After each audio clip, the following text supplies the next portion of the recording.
Analyze natin si WIF. So, pagka ganyan, huwag mo na pilitin. Huwag mo na habulin ng long. Nasa resistance na nga, habol ka pa, may previous resistance na nga.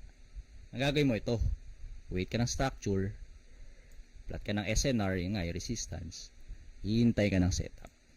Makinig makinig. Kasi these are tips na hindi nyo basta-basta nakukuha.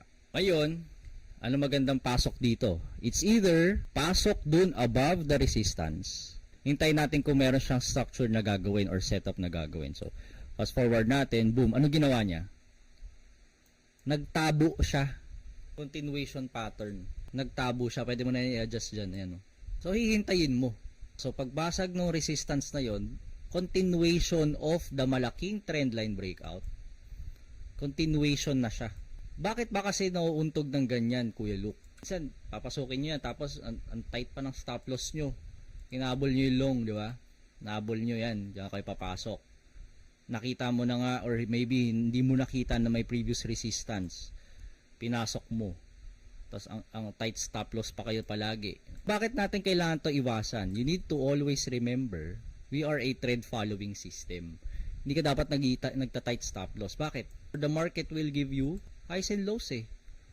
You need to give allowance. The market is giving you structure, highs and lows. Ang daming setup.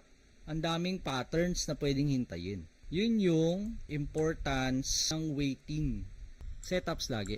And again, magkakapatid yun. Para makakita ka ng setup, you need to plot your SNR.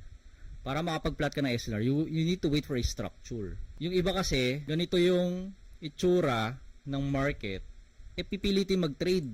Ganyan. Mataw pataas. Question, may setup ba? Kung ganyan yung recent price candles, yes or no? Yung iba pipilitin yan. Hahabulin ng long, o kaya makakakita ng resistance, iso-short agad.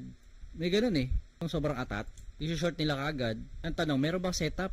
Ang gagawin mo, hihintay ka nito, structure. Hayaan mo siyang gumalaw, relax ka lang. Pag nag-structure na, tinan mo, pababa tayo ng lower time frame. Ano makikita niyo dito? Nag-structure na siya. Nag-highs and lows na siya. O ngayon, binigyan ka ng, kapag plot ka ng SNR, diba? Meron kang neckline. Right? Meron kang neckline. Meron ka ng setup. Anong setup? Meron kang head and shoulders. Doon ka papasok. Pansinin nyo, yung reaction ng market doon sa key level support and resistance natin. Doon sila gumagalaw. Breakdown play. So, yun yung SSS natin. Structure, SNR, doon ka makakuha ng setups. Type 1, if aha moment sa inyo ngayon ito. Yan yung importance ng waiting. Meron laging bus. Hindi ka maiiwan ng bus. Kung maiiwan ka man, may darating na bagong bus. May darating na bagong setup. Make sure yung bus na yon tamang biyahe. So, titignan mo, baka mamaya, papunta kang Fairview, ang bus na sinakyan mo, Pakubaw. So, titignan mo pa rin yung bus na sasakyan mo, di ba? Pagpaplanuhan mo pa din.